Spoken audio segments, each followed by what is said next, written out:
welcome to Round Robin. I'm your host, Robin McCormick with the City of Hampton, and today we're going to visit with some folks from the Peninsula Regional Animal Shelter and update how that shelter is going after its first year and meet a wonderful dog that's up for adoption.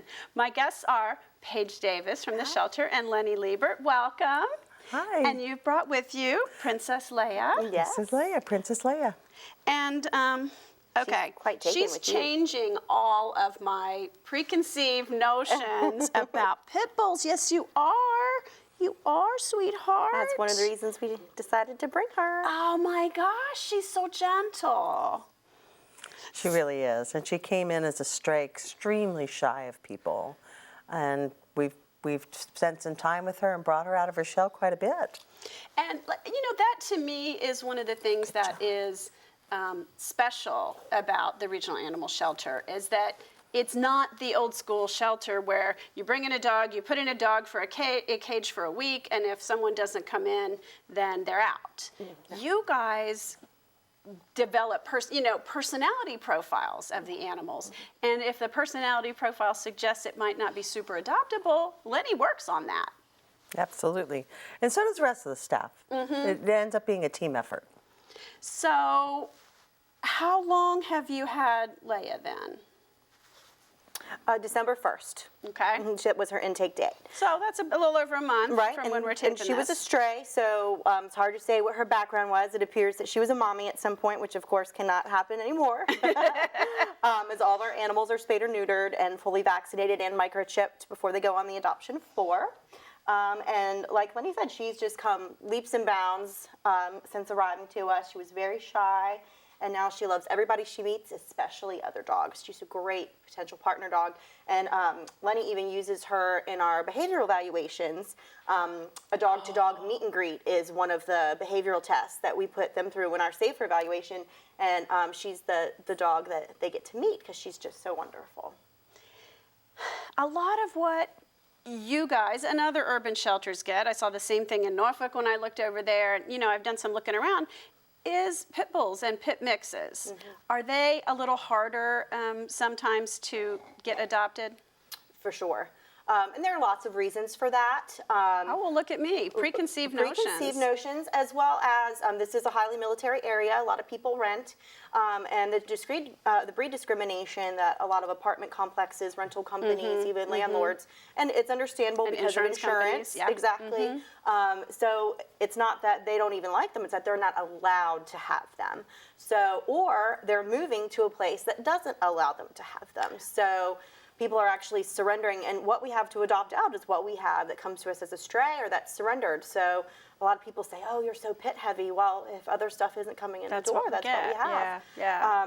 But I mean, they are absolutely wonderful, wonderful dogs. Just like any breed, people are they are what people make them. Mm-hmm. So it's usually the little dogs. Everybody wants the little dogs. So they're just easier, especially if you live in an apartment. Sure, definitely. You know, you're on the second or third floor. The person below you hears big pounding footsteps. Easier to walk and handle a lot of times. But if you have a yard, if you have a house, you know, you might have more flexibility. Sure. But one of the things you guys are here to talk about is a program for people who maybe can't have a dog full time. Maybe it's because of the apartment, maybe it's because of the job, maybe it's because they're military and they know they're only here for a defined amount of time. Sure, right. And it's a brand new program that we just started. It's called the Weekend Warrior Program. It's an offshoot of our foster program.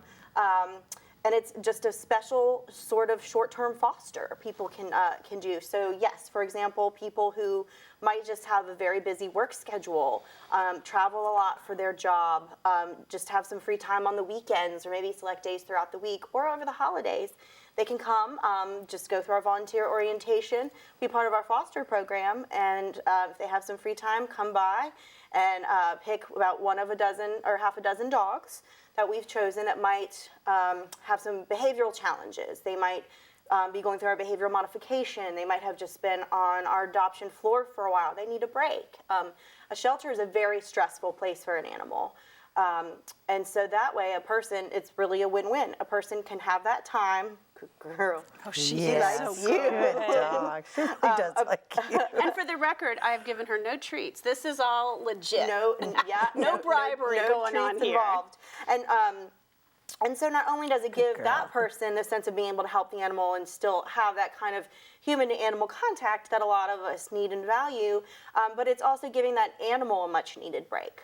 The other thing that I think is incredibly important, and that's why Leia's, if she's still with us for a while, going to be part of our program, it really gives an additional chance for adoptability for the animal. I can't tell you how many times people come in and understandably want us to guarantee that a dog is housebroken. Well, in that kind of environment, even if they were surrendered housebroken, it's incredibly difficult for us to guarantee maintain. anything like that, as we do our best, but they're not on the same kind of routine schedule. And they're in a cage, and you're Exactly. walking them, but that doesn't mean Not the that the same. behavior is going to change. Yeah. Exactly. So this program might help someone like Leia, who a person might just walk by because she's a pit bull, or maybe she's a little bit shyer, not as outgoing and boisterous. But we could, after the Weekend Warrior program, say, okay, I don't know about that dog you're looking at, but I can tell you this dog right here is housebroken, is great with other dogs, loves riding in a car.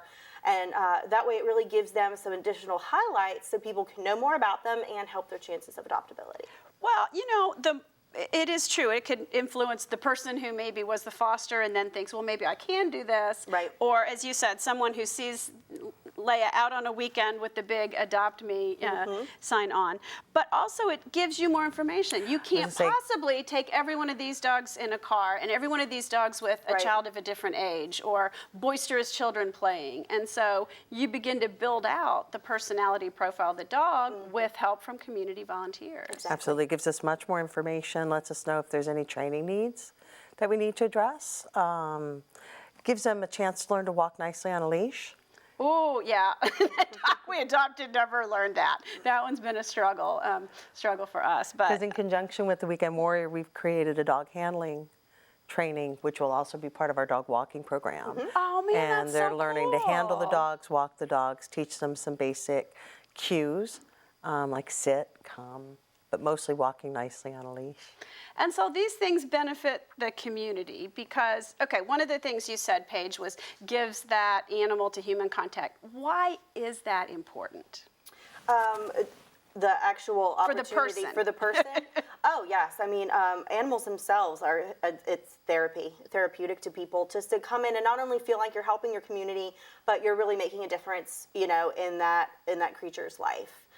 Taking that extra time to brush the cat or to not only walk a dog but help it learn something. That's the other thing. They get so bored. You go into a shelter and all the dogs are barking and jumping, and it's also helping that human learn some training. Well, see, that's what I'm talking about. I think, Yeah. though, but there's something about us and our pets. Definitely. And even if you're only with that pet for that short foster amount of time, it's good for your mental health. It really is. And pets serve a different purpose nowadays, I feel like, in families than they used to. I mean, people really consider them family members as they should, and their children. Admittedly, my mother has the bumper sticker, all my grandkids are furry, or whatever it is. I feel like people really consider their animals more of a part of the family than they used to, a few decades ago. And so for some people that can't have that for whatever reason, they can still have a chance to give back. I even have some people that love animals but have allergies. And so they'll go through the orientation and they'll do things like distribute materials for me to generate knowledge about the shelter, and then do some special projects so they're still feeling like they're helping animals and helping the newest animal rescue resource in the community without being able to actually contact them as well. So anybody that wants to be involved, I don't turn anyone away. Well, now you do have age limits, and I think 16. that's one of the things is that kids especially have connections with animals. I mean, Right. when my children were deciding they would save up some money and then were sort of required to give it to a charity, animals were very high on their list. But you can't really have younger children. We can't, but for example, the iCare program or project, I had several school groups approach me that the children wanted to use their extra lunch money or whatever and give back to the animals.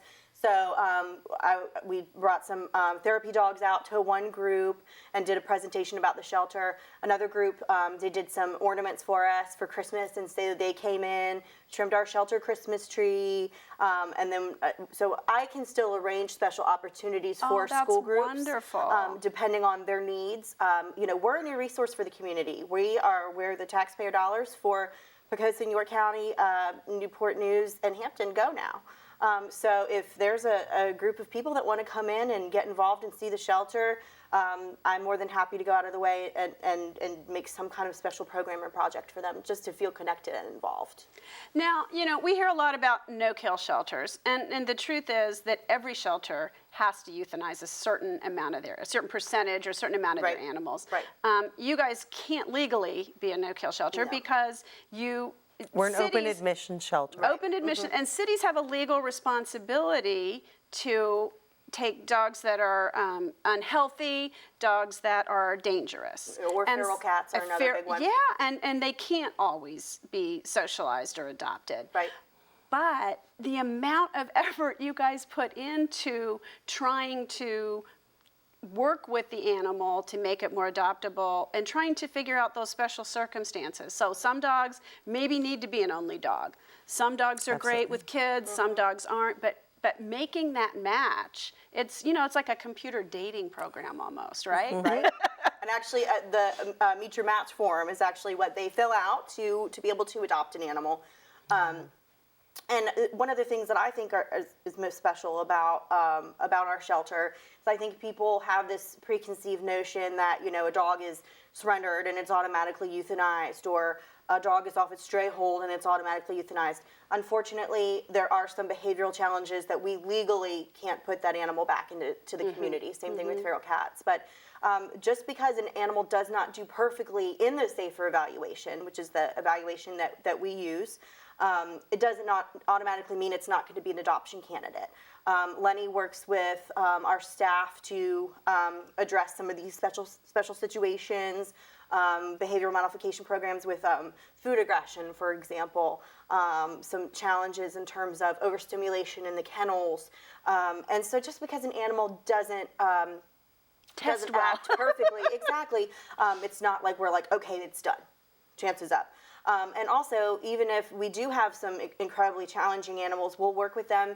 And Lenny, how many transfer agencies did our... We've grown to 35 transfer agencies, and those are places where some dogs, as Paige is saying, it's a really stressful environment in the shelter, and some dogs don't do well there. So being able to transfer to another agency that might be foster-based, Gotcha. or if we just get very, very full as well, having positive outlets. And right now we're up to 35 agencies that are working in partnership with us to help give animals a positive outcome. Do you ever, take dogs in from other agencies and ship dogs out? Like when I was doing my big search with my son, we found that the rural areas had a lot of hound-type hunting dogs, and the urban areas had a lot of more pit dogs and things like that. And so sometimes just sharing can help with the mix. Yeah, we don't intake any dogs that way, just because we have such a large volume of animals. We have to help anyway in this area, but we do again transfer to other others. places Exactly. yeah. And so Christmas, like I said, one of our biggest Christmas gifts, Christmas Day, we hit 1,168 adoptions. That doesn't include transfers. That's just adoptions. Okay, that's permanent homes then. Yes, exactly. Yeah. So if you think about the additional positive outcomes that happen just with transfers, that number doesn't include that. So are we forced to make difficult decisions in terms of euthanasia at times? We are. And unfortunately, until humans become a little bit more educated in certain instances, that is the difficult decision that we have to make sometimes. But we do our best to not put ourselves, and especially the animals, in that position. And I feel like as a public open admission shelter that it does kind of make us special. And that's why it's exciting to be a part of something new. It is. It's really exciting. It just was a different environment when I went to visit. And tell people where you're located, because after they see this, they're going to want want to run and go meet Leia and the Yes, other they dogs? do. She's such a good girl. We are right off of Briarfield Road and Jefferson Avenue. What I like to tell people, instead of an address, because they get confused, is if you cross over Mercury Boulevard, which is where we are with you, if you cross over Mercury Boulevard like you're heading downtown on Jefferson Avenue, we're 4 blocks down on the right. It's really just kind of behind what we used to call New Market South. I don't know if it's still that anymore. So it's like just across the Yeah, it's Hampton further towards line downtown. into Newport News. Right. Exactly. And so that has been an additional challenge because we are further down logistically. So that has been a challenge for me, really getting the word out It's about better for us. Hampton residents. You're closer, than the SPCA used to be. So. So not only the fact that we're a new shelter and the SPCA had been doing the sheltering services for so long, but the location has also made it be an additional challenge for me in terms of getting the word out about us, where our animals are going. And one other big change that we're making, we are extending our hours. Yay! I know, right?